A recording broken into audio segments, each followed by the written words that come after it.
Tập 7.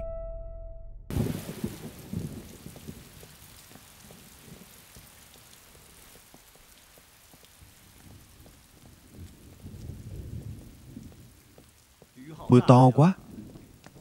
Đội trưởng Lưu Nhật Ký hàng không mời anh ký tên. Xem ra hôm nay lại không bay được rồi. Đúng. Thời tiết này chỉ có Trương Tông Sương, Trương Lão Tổng mới dám bay. À, phải để tôi đọc cho anh nghe bài thơ mới của ông ấy. Tên là Nhìn từ xa núi Thái Sơn đen xì xì. Trên nhỏ dưới to. Nếu có một ngày đảo ngược lại dưới nhỏ trên to. Thôi đi anh, đừng có giễu cợt Trương Tông Sương nữa. Hôm nay xem báo cáo ở Dương Châu chưa? Anh đừng có nhắc tới mấy tờ báo cáo đó với tôi. Mấy anh em đã hẹn rồi. Ngày mai sẽ đi tìm bọn họ nói chuyện cho ra lẽ. Phải nói rõ chuyện này, trên báo nói thế nào nhỉ? Nói không quân chúng ta giỏi giang. Quan chức quý tộc công bột, ăn ngon uống say. Lưng cứng túi đầy đều là bọn béo phì. Vu khống nói bậy. Không nói tới chuyện buôn gian bán lận à? Anh làm sao vậy Lưu gia? Cái bức tranh 8 tiên kia bán được bao nhiêu tiền? Bác tiên gì chứ không hiểu gì cả. Lưu gia đừng giả vờ với tôi. Lúc bay từ Nam Sương về, tôi đã nhìn thấy trong hộp dụng cụ của anh một lô tranh cổ. Anh đã xem qua rồi à? Anh hỏi tôi hả? Tôi còn muốn hỏi anh. Dương Minh Đạt của đại đội 3.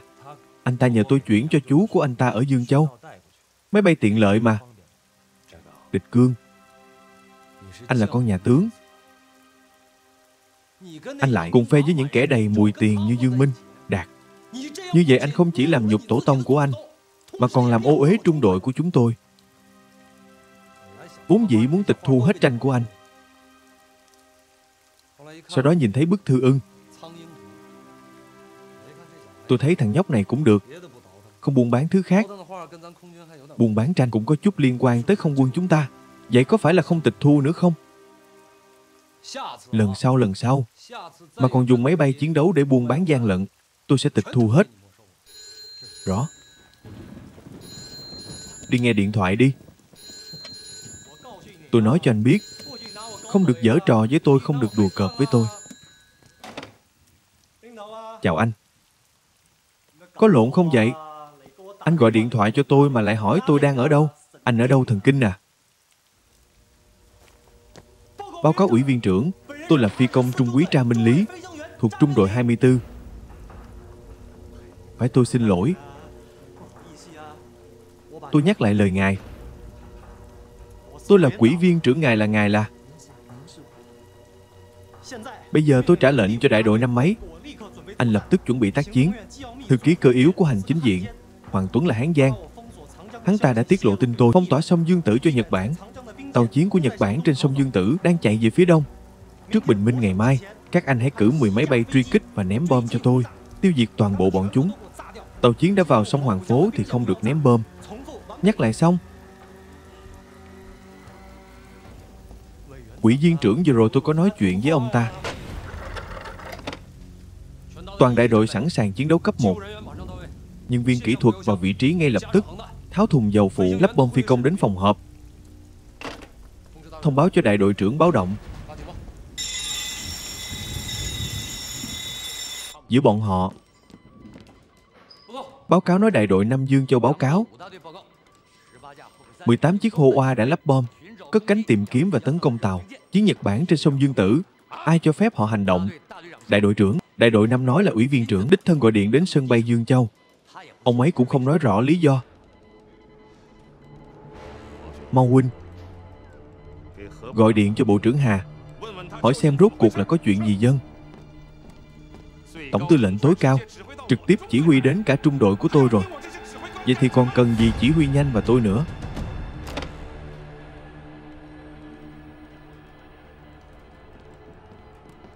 Tư lệnh, tình hình đã rõ vào lúc chạng vạng tối. Tiểu đoàn 1 trung đoàn 523, sư đoàn 88 của chúng tôi ở cầu Tám Tự bị tấn công bất ngờ bởi Nhật Bản. Sư đoàn 88 đã đứng lên phản kháng. Hiện tại chiến sự đã lan ra khắp tuyến đường ở Thượng Hải.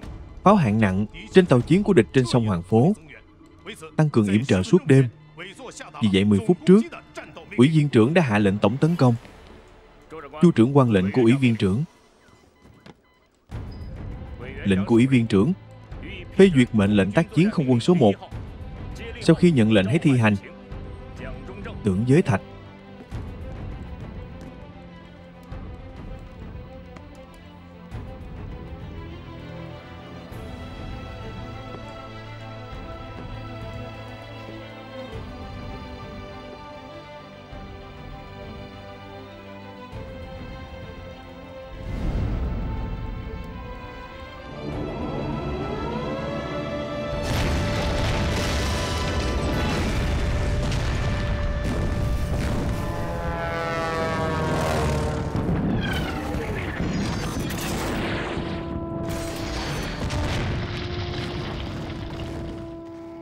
Như hai đoàn tàu đang chạy với tốc độ cao, đâm trực diện vào nhau.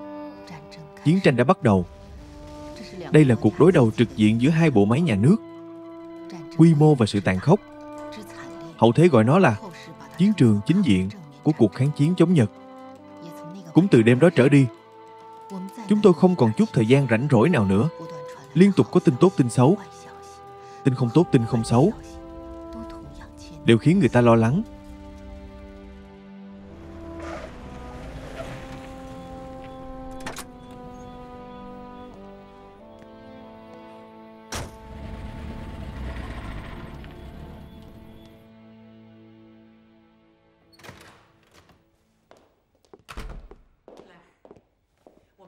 Chúng phải đánh tiếp. Chúng ta nhất định phải đánh tiếp. Pháo hạng nặng của hải quân, bọn họ đang tàn sát người dân chúng ta. Ngay lúc chúng ta đang nói chuyện, rất nhiều thường dân và phụ nữ trẻ em bị bom nổ cho máu thịt bay tứ tung, chết và bị thương nằm la liệt. Chúng tôi vừa đi qua bệnh viện, có một cô y tá trẻ, vậy mà lại tự khâu bụng bị trúng bom.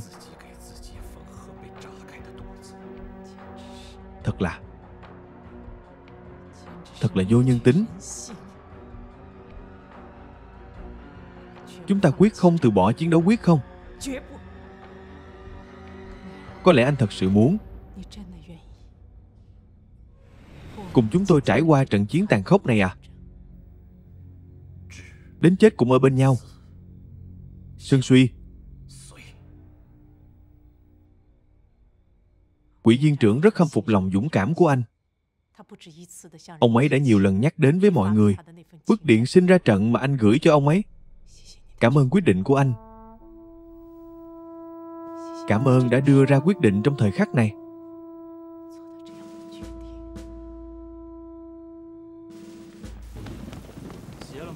Kỳ lạ thật, không tìm thấy một chiếc tàu chiến nào cả. Tầm nhìn thấp như vậy, lại còn do đại đội trưởng dẫn đầu tìm thấy mới lạ. Tên Hán Giang Hoàng Tuấn đáng chết. Anh nói xem, sao trong người Trung Quốc chúng ta lại có nhiều kẻ đê tiện như vậy? Hơn 50 tàu chiến bị chúng thả chạy hết rồi.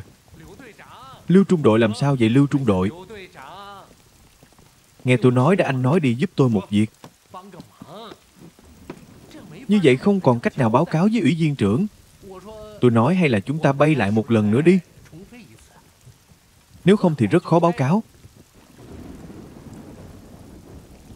Lưu Trung đội, Lưu gia lần này không thể thiếu anh đâu. Anh xem như vậy đi, anh dẫn đầu tôi theo sau được không? Đại đội trưởng muốn làm phi cơ hộ tống cho trung đội trưởng à? Bây giờ biết nhường rồi, sao lúc trước không làm như vậy? Mấy anh em ý kiến ra sao cứ nói ra đi Lưu gia. Anh cứ quyết.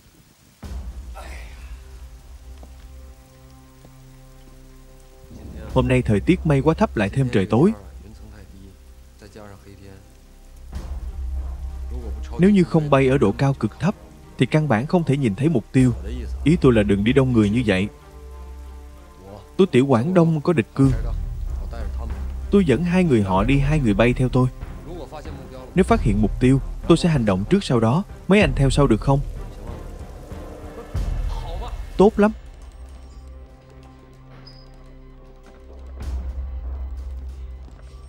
Báo cáo nói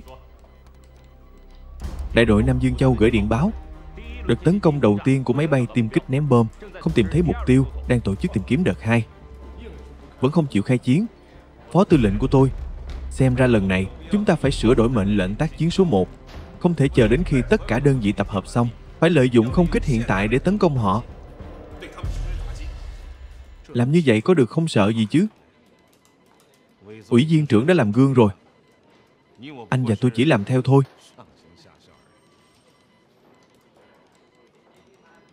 Thượng tá cuối cùng anh cũng về rồi.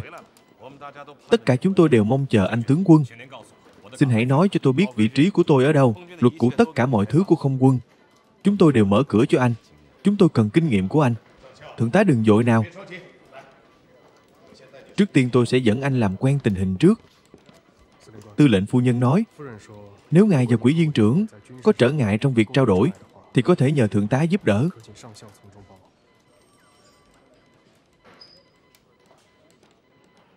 Tôi đã hiểu rồi. Những ký hiệu màu đỏ này đều là những điểm trọng yếu mà mấy anh sắp tấn công. Các điểm tấn công hiện tại của mấy anh về cơ bản đều là để đáp ứng yêu cầu của tư lệnh 6 quân. Các anh đã nghĩ qua chưa một khi hai bên khai chiến? Lực lượng không quân của địch chắc chắn sẽ xuất hiện. Mục tiêu trên bộ thì không chạy đi đâu được. Nhưng mà mục tiêu trên không lại biến mất trong nháy mắt. Anh có thể cho tôi biết, khi máy bay chiến đấu của Nhật Bản xuất hiện, ai sẽ đối phó không? Chính phủ của chúng yêu cầu chúng tôi làm như vậy. Chúng tôi đều biết tác chiến trên không. Việc quan trọng nhất là giành được quyền kiểm soát không phận. Tôi cho rằng đợt tấn công đầu tiên phải nhắm vào lực lượng không quân của bọn chúng. Ví dụ như khu vực gần nhà máy sợi công cộng. Nếu trinh sát đã xác định được người Nhật sẽ xây dựng sân bay ở trên đây, chúng ta phải phá hủy nó trước. Chúng ta tuyệt đối không thể dễ dàng để không quân của họ củng cố vị trí trên bộ. Thôi được rồi, thượng tá đừng nói nữa.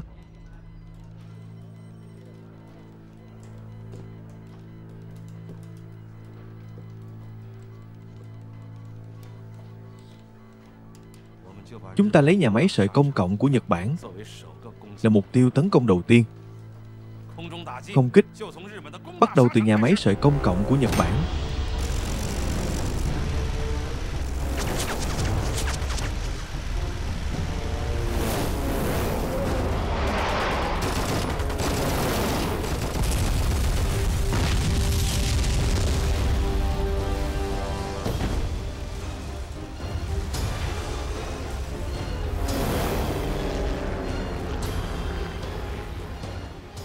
Đại đội trưởng, đại đội trưởng, đại đội trưởng. Đại đội trưởng, từ từ nói có chuyện gì vậy? Lưu Gia đã dẫn chúng tôi đánh chìm một chiếc khu trục hạm của bọn Nhật rồi. Cái gì nói lại lần nữa xem. Ném chúng 3 quả bom 500 bao. Tàu chiến của Nhật Bản bốc cháy ngùn ngụt. 5 phút là xong, chìm xuống đáy biển. Không có một ai sống sót. Bọn Nhật Bản đã bị cá ăn sạch rồi. Vậy Lưu Gia đâu, Lưu Gia đâu?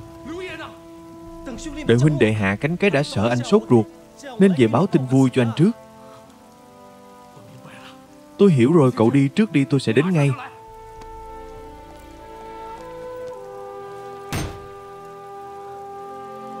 Cha ơi, mẹ ơi,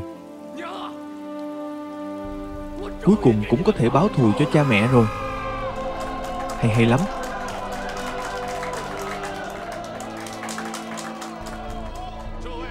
Quý vị mọi người yên lặng một chút.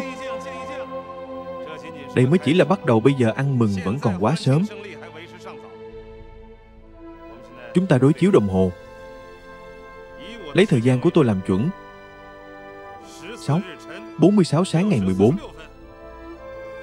Màu tướng quân có. Phi đội tấn công đầu tiên của không quân chúng ta khi nào có thể cất cánh? 7. Không từ sân bay Vãn Kiều ở Hàng Châu. 5 chiếc máy bay trinh sát của trung đội 35. Mục tiêu tấn công là sân bay trên bộ của địch ở nhà máy sợi công cộng Thượng Hải. Tốt.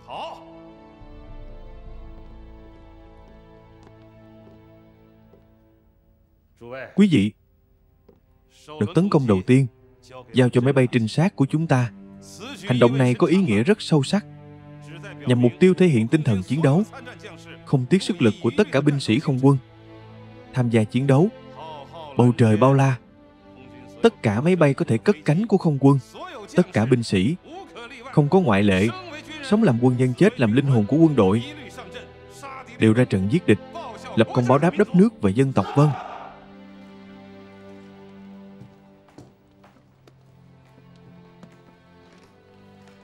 Đi ra Nghiêm. Thượng tá, phi đội đội 3 không quân đang chuẩn bị chiến đấu. Trước khi xuất kích, mọi người hãy tiếp tục chuẩn bị dân. Mọi người tiếp tục làm quen với bản đồ đường bay.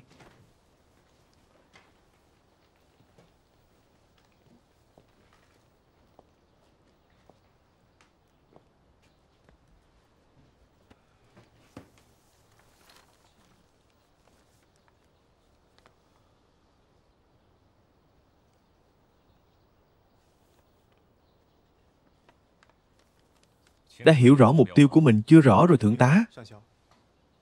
Tàu chiến trên không Hoàng Phố. Vậy cậu có nắm chắc không?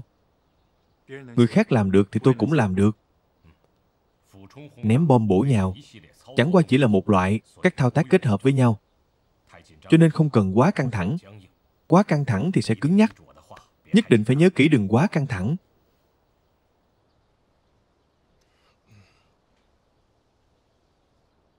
Sao lại căng thẳng như vậy? Thượng tá, tất cả mọi người đều không chắc chắn. Người Ý chỉ dạy chúng tôi luyện tập ném bom ngang ở độ cao cố định 1.500 mét, hướng bay cố định. Vậy à? Dân. Thực sự có chuyện như vậy? Ngay cả cái này cũng chưa tập mấy lần, ôi Chúa ơi. Vậy các cậu có biết độ cao của mây trên trời Thượng Hải là bao nhiêu không? Vừa nhận được thông báo là 800 mét.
Nhất định phải thận tướng quân Miyamoto. Về vấn đề sân bay trên bộ, tôi đã báo cáo với ngài nhiều lần, nhưng đến giờ vẫn chưa có kết quả, đại tá. Đừng có nhắc tới sân bay dã chiến của anh. Tôi căn bản không thể điều động nhân lực. Bây giờ, mỗi con phố, mỗi con hẻm gần đây đều đang giao tranh ác liệt. Người Trung Quốc muốn đuổi chúng ta xuống sông Hoàng Phố. Nếu không có sân bay, chỉ dựa vào những chiếc máy bay trên tàu sân bay, dự kiến chiến lược của chúng ta sẽ không thể thực hiện.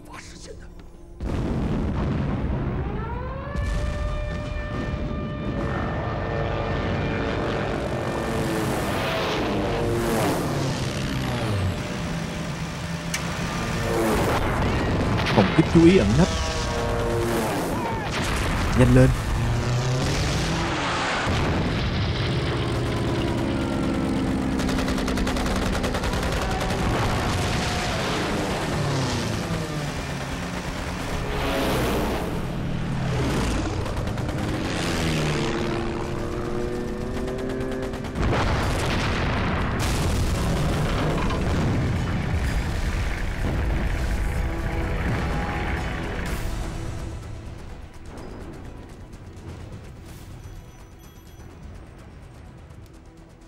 Không quân Trung Quốc.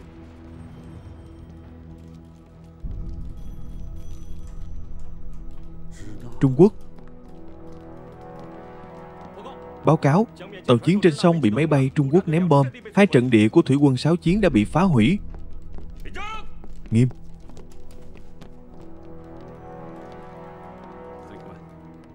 Tư lệnh, sao ngài lại tới đây? Vậy anh nói xem tôi nên ở đâu?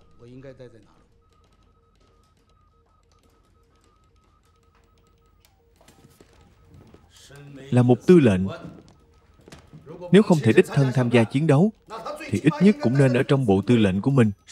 Vân nói. Tôi biết tình hình thủy quân sáu chiến của tôi sao rồi. Tư lệnh chiến đấu vẫn đang diễn ra ác liệt. Nói chuyện ngắn gọn thật đấy. Còn đại tá Morikawa, nhưng lúc tôi lên bờ vừa rồi,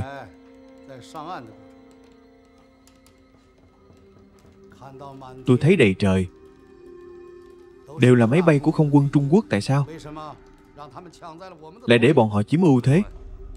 Tư lệnh, do ảnh hưởng của bão, sóng gió ngoài khơi Ngô Tùng Khẩu quá lớn. Máy bay trên tàu sân bay không thể có cánh và hạ cánh đúng giờ. Còn sân bay trên bộ của nhà máy sợi công cộng hiện giờ vẫn chưa hoàn thiện. Tôi không muốn nghe lý do. Anh hãy nhắc lại tôi nghe. Mệnh lệnh mà tôi đã ban hành lúc 23:15 tối qua.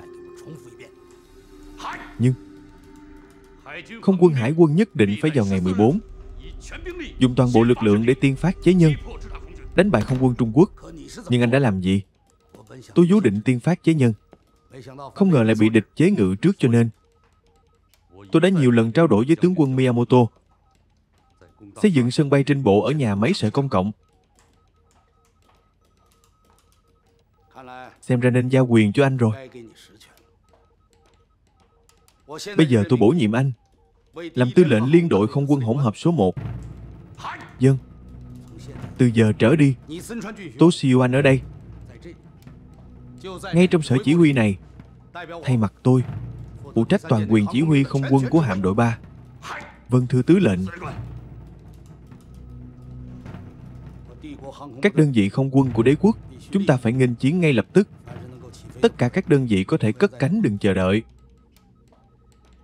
Người Trung Quốc bọn họ bay được, chúng ta càng bay được.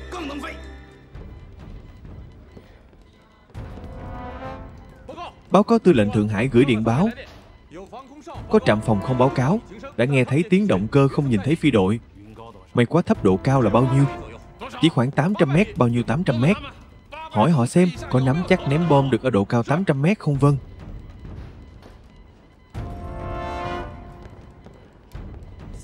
Tư lệnh, tôi đang liên lạc với Cao Vân Thiên, bảo cậu ta nhanh chóng quay về Nam Kinh.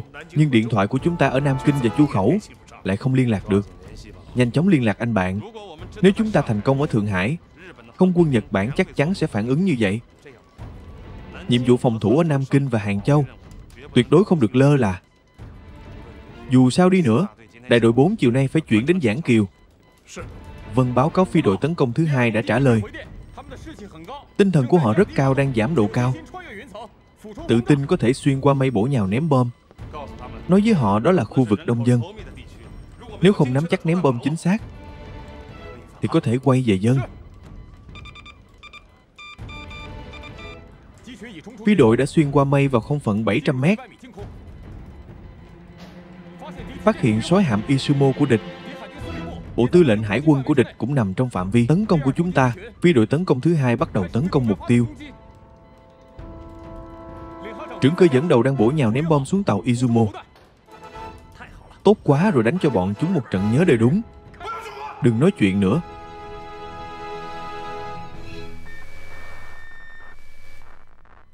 Nhiều quá, tín hiệu không tốt. Tôi nghe không rõ họ đang nói gì. Tư lệnh, hình như không có thời gian để báo cáo. Liên hệ với mặt đất Thượng Hải ngay lập tức để họ nắm được hiệu quả ném bom của chúng ta. Vâng. Mau huynh, nghe điện thoại Thượng Hải đường dây trực tiếp. Sở chỉ huy Tiền Phương Quân, tôi là phó tư lệnh. Mời nói. Cái gì? Tôi biết rồi. Tình hình sao rồi nói đi.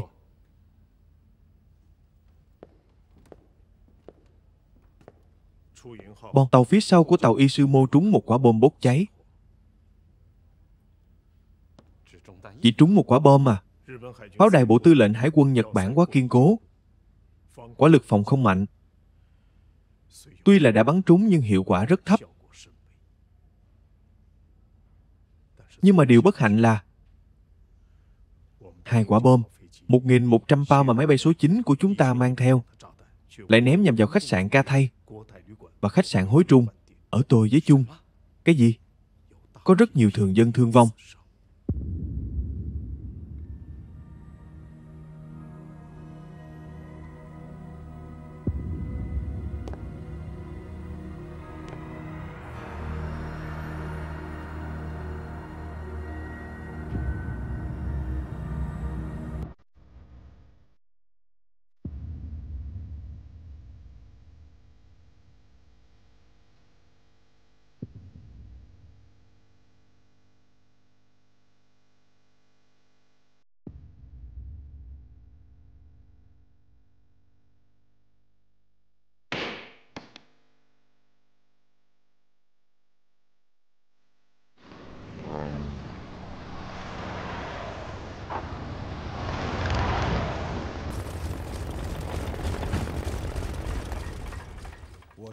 Tôi đi vào đường bay ném bom từ phố Đông cách rất xa.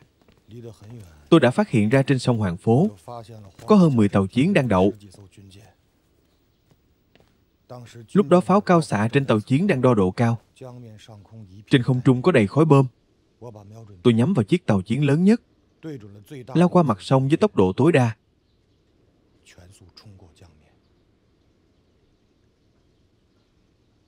Những chuyện sau đó tôi không nhớ rõ nữa. Anh không nhớ rõ à? Vậy anh nhấn nút ném bom lúc nào?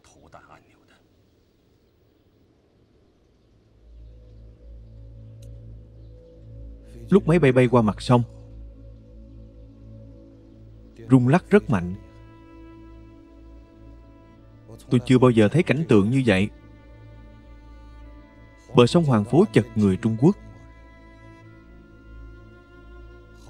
Rất nhiều người cởi áo khoác ra, cầm trên tay vừa hô to vừa giãy về phía máy bay. Lúc đó máu toàn thân của tôi sôi lên. Có lẽ là tôi nhấn nút quá muộn. Máy bay bay quá nhanh. Trong nháy mắt đã bay qua mặt sông, bay đến phía trên bến Thượng Hải.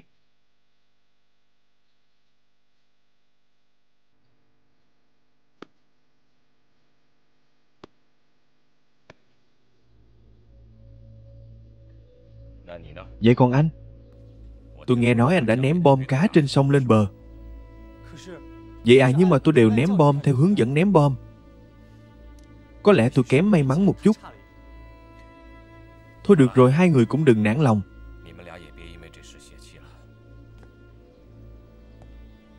Dù sao thì cũng là lần đầu tiên. Quan trọng là tìm ra vấn đề ở đâu, sau đó tìm cách cải thiện.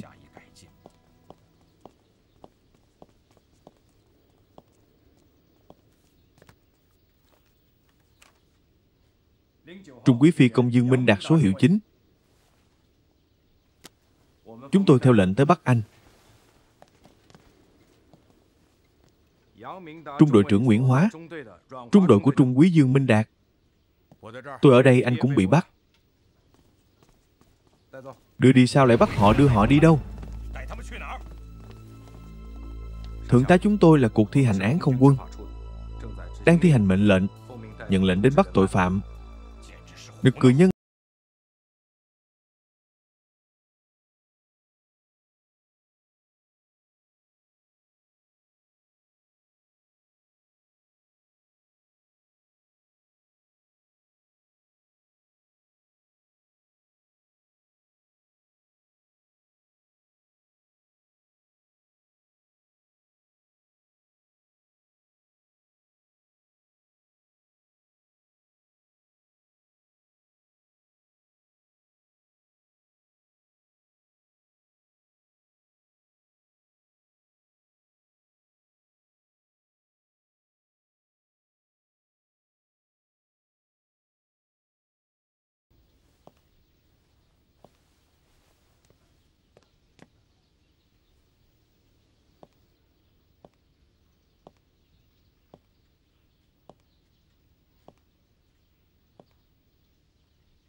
Thượng tá, đây là mệnh lệnh do quỹ viên trưởng đích thân ký. Hơn 950 thường dân mang quốc tịch khác nhau thiệt mạng. Hơn 1.150 người bị thương. Cả Tô Giới ngập tràn trong máu và gạch đá. Phải có người chịu trách nhiệm.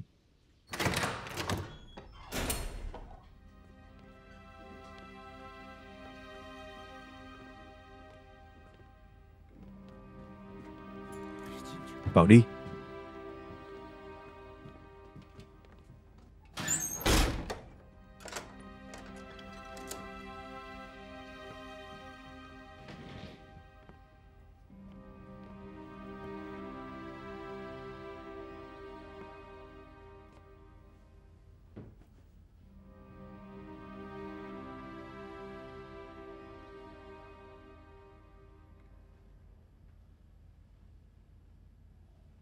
Trung đội trưởng,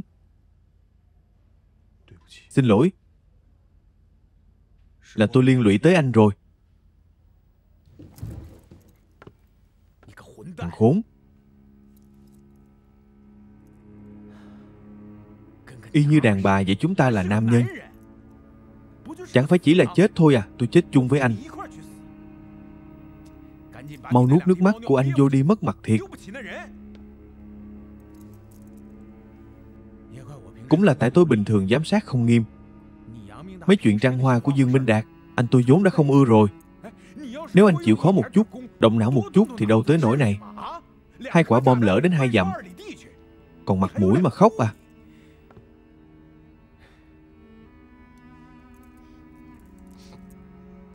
Bây giờ nói gì cũng muộn, không phải là muộn rồi sao? Anh nói xem, họ sẽ bắn chúng ta à?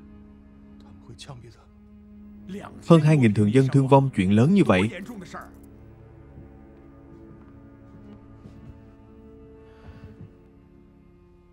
Dương Minh Đạt, tôi không sợ chết. Nhưng mà chúng ta không thể nào cứ chết như vậy. Muốn chết cũng được, để chúng ta xung phong đi. Anh hùng phải chết trên chiến trường. Anh nói có đúng không?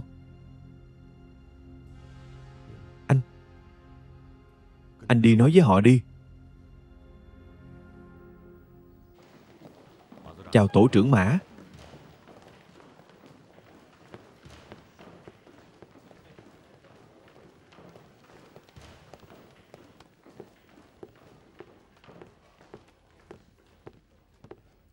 Lão Lý gì đây?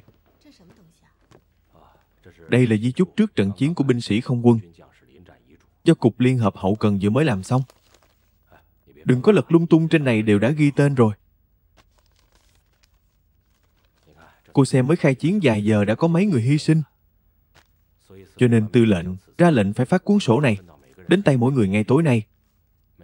Mỗi người đều phải điền vào, cũng để biết sau này chôn cất cô ở đâu.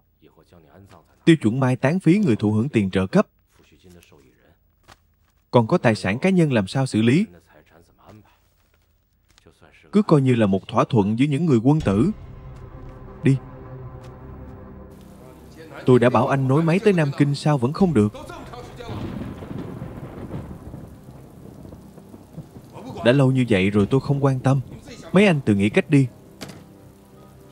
Thời tiết xấu như vậy, ngay cả điện thoại cũng không gọi được. Đúng hao ba của chúng ta không có thiết bị bay mù.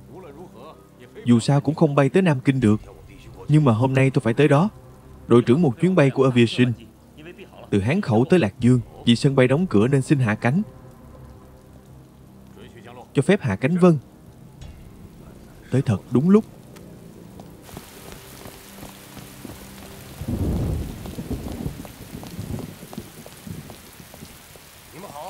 Xin chào. Mấy anh người của Aviation là dân là chúng tôi. Anh là ai? Tôi là Cao Vân Thiên, đại đội trưởng của đại đội 4 không quân. Tôi có công việc khẩn cấp, muốn trưng dụng máy bay của mấy anh để tới Nam Kinh.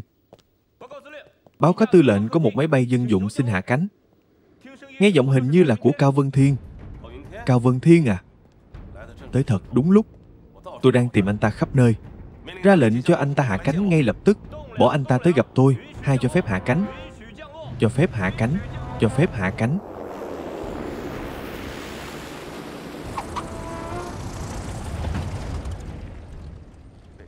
Cao Vân Thiên này đã cướp chiếc máy bay riêng mà Trương Học Lương tặng cho ủy viên trưởng. Thiếu tá Hồ mau đi báo với thợ máy. 10 phút nữa tôi cần dùng máy bay. Đi đâu? Thượng Hải tôi phải đích thân tới chiến trường xem. Rốt cuộc có chuyện gì? Đến Thượng Hải à? Đương nhiên. Chẳng lẽ anh còn muốn thấy lại cảnh tượng vừa rồi à? Để hiến binh của mấy anh xử lý hết phi công của mình. Tôi chưa bao giờ thấy chuyện kỳ quái như vậy. Nhanh lên, chạy nhanh lên. Vâng.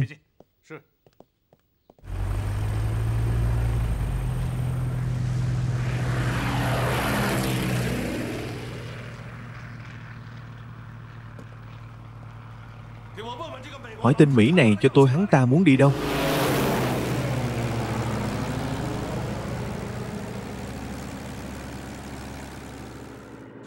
Tới Thượng Hải tư lệnh ngài có chỉ thị gì không? Tôi có thể có chỉ thị gì chứ?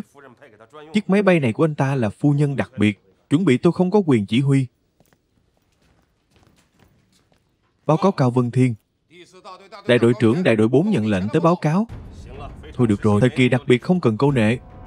Ra lệnh cho đại đội 4 của cậu nhất định phải đến sân bay Giảng Kiều trước chiều nay để chờ lệnh, không được sai sót. Vâng. Cậu ở đây lập kế hoạch bay, dùng mật mã gửi đến sân bay Chu Khẩu, bảo họ cất cánh ngay lập tức. Vâng.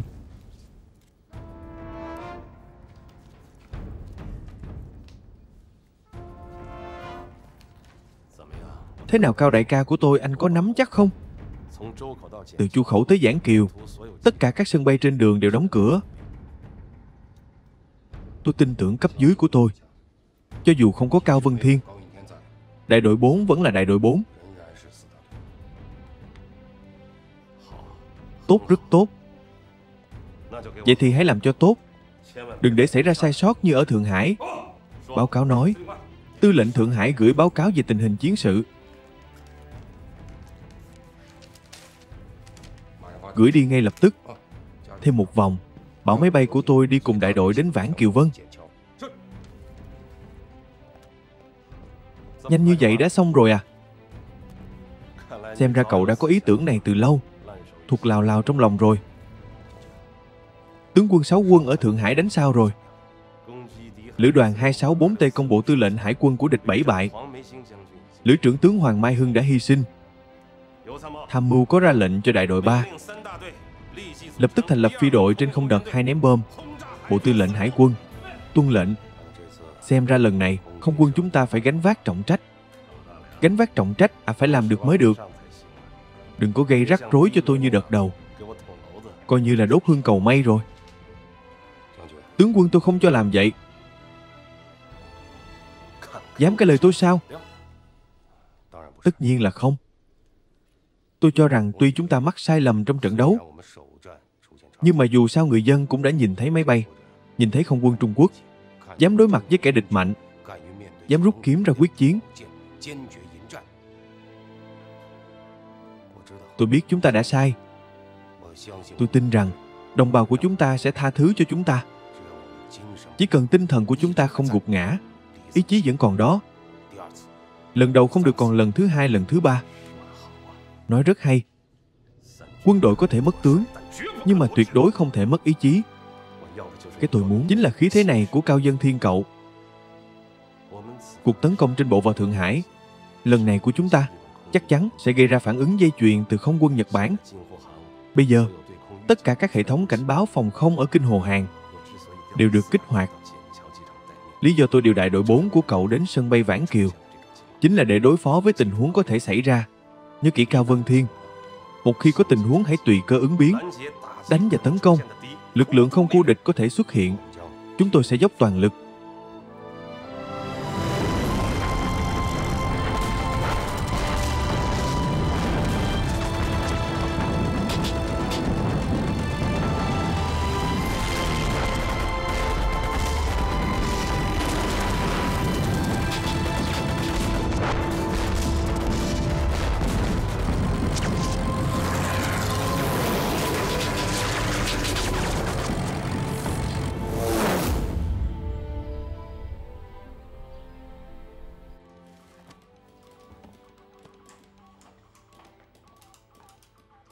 Bộ tư lệnh rất tức giận. Trước sự xuất hiện của không quân Trung Quốc trên bầu trời Thượng Hải, lần ném bom này của Trung Quốc đều tập trung vào tạo chiến và Bộ Tư lệnh Hải quân của chúng ta. May mà tỷ lệ trúng đích của họ không cao. Lần này họ ném không trúng, nhưng tuyệt đối không có nghĩa là ngày mai họ vẫn ném không trúng. Tư lệnh tàu sân bay Rio, tàu sân bay Sô, tàu sân bay Kaiga của chúng ta đã vào vị trí. Chỉ cần không quân Trung Quốc tới tấn công, máy bay trên tàu sân bay của chúng ta sẽ cất cánh đánh chặn không.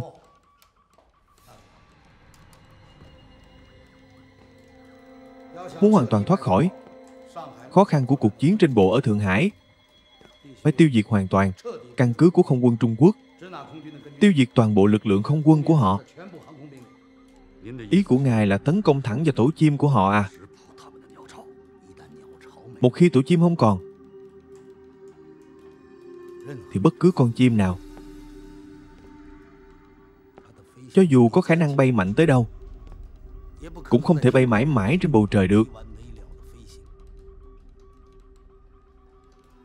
Có nghĩa là phi đội máy bay ném bom tầm xa của chúng ta đóng quân ở đảo Jeju, Đài Bắc nên tới rồi.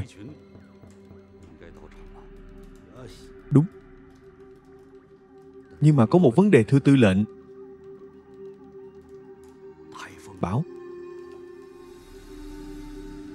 Bão à, mấy dự kiến chiến lược của chúng ta đều bị ảnh hưởng bởi bão.